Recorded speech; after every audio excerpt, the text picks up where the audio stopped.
Olá, aqui é Alexandre Figueiredo, estamos em mais uma edição do TV Linhaça. Pedimos para que vocês se inscrevam, compartilhem, apertem o sininho, dêem um like e ajudem a divulgar o nosso canal que precisa ter mais seguidores.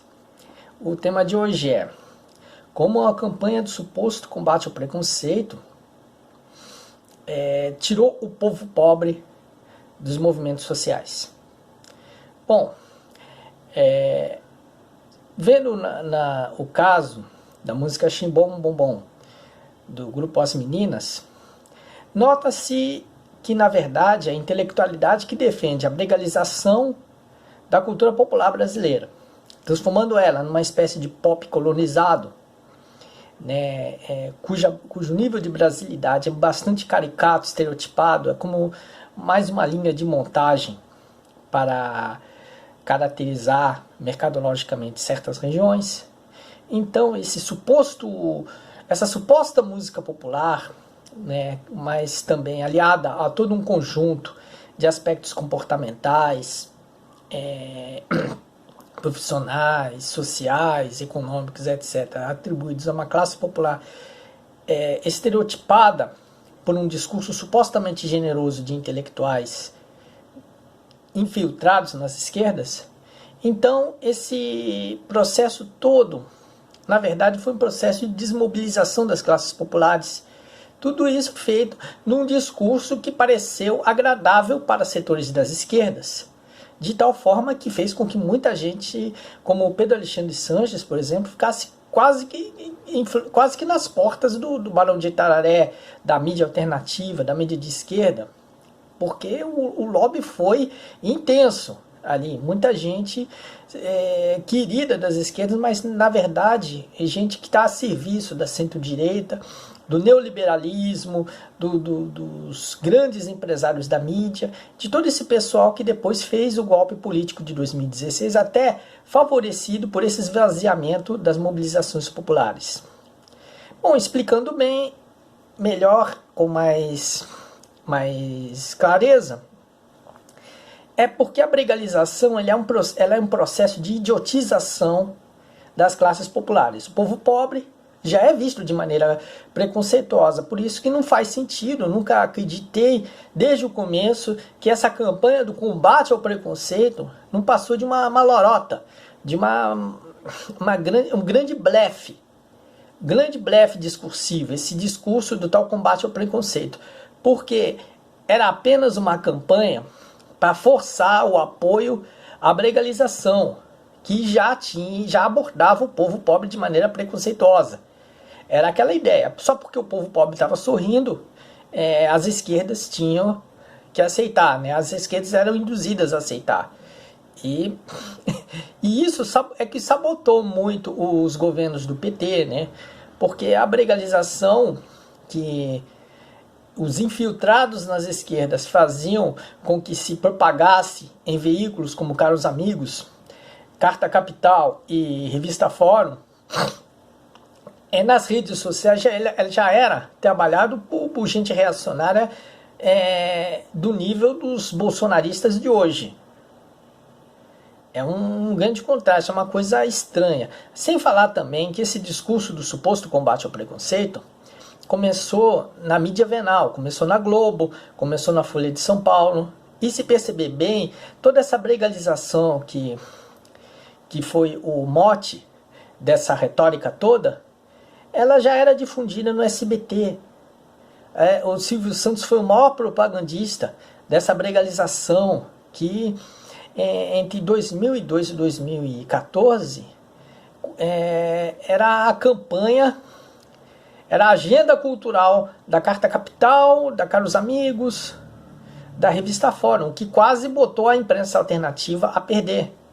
Porque o público leitor sabia daquele caso, já via os textos do Pedro Alexandre Sanches exaltando Banda Calypso, Calcinha Preta, e até mesmo o Valdir Soriano, coisa assim, né? Graças a tal Bíblia, que é o livro Não Sou Cachorro Não, de Paulo César de Araújo. Então, os leitores de esquerda fugiam.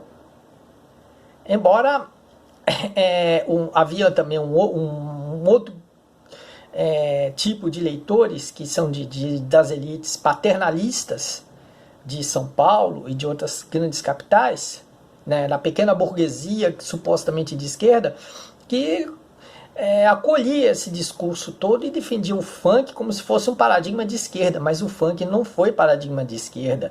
E antes do funk ser empurrado para a mídia esquerdista, ele era apoiado por ninguém menos que Luciano Huck, o considerado, que foi eleito pelo empresário Rômulo Costa, da Furacão 2000, como o embaixador brasileiro do funk, e também, no caso das mulheres siliconadas, as antecessoras da Valesca Popozuda e companhia, era o Alexandre Frota, antes de se tornar um militante das direitas, das forças conservadoras, e antes também de ser um bolsonarista. Hoje o Alexandre Frota mudou, ainda continua na direita, mas caiu na real em muitas coisas. Mas quando ele era empresário de funk, ele estava no seu direitismo em alta temperatura.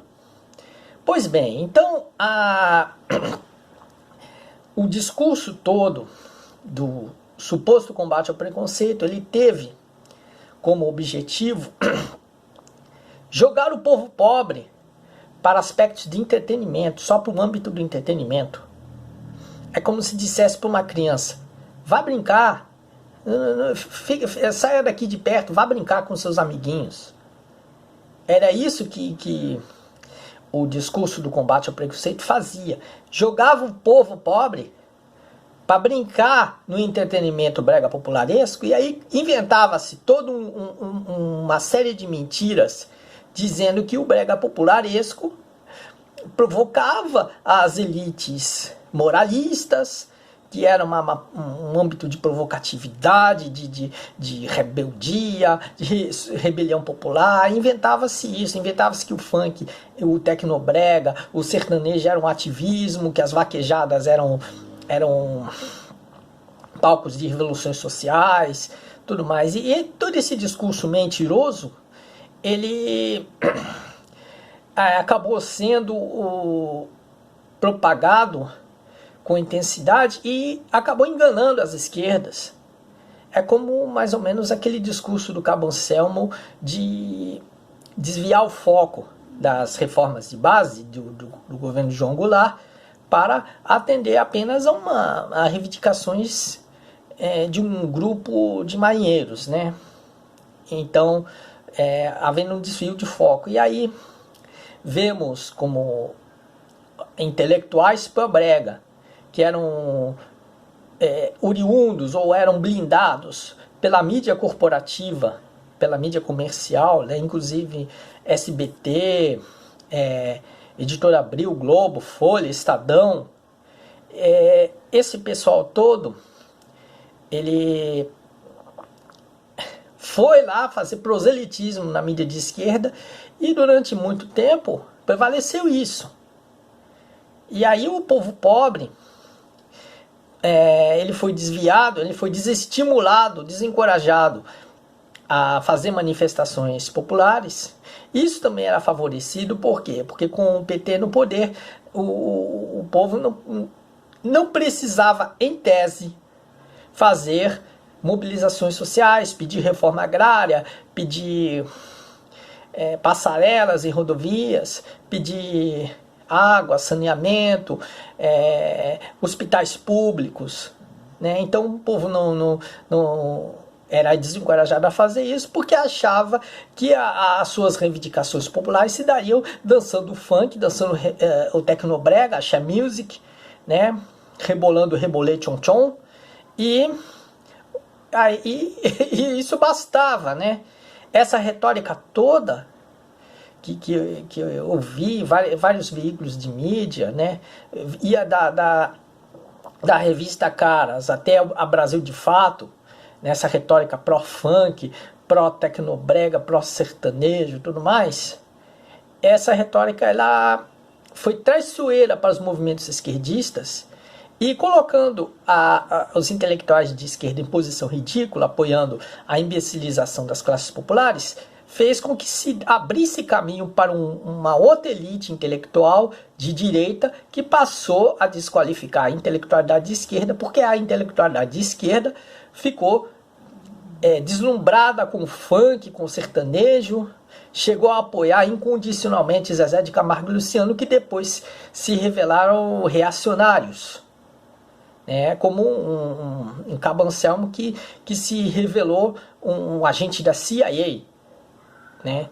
E aí, até 2016, quando as esquerdas se iludiram com aquela festa da quinta coluna de Rômulo Costa, amigo da direita política do Rio de Janeiro, dos políticos de direita do Rio de Janeiro, colaborador dele, e aí ele foi como se fosse uma raposa animando a festa das galinhas.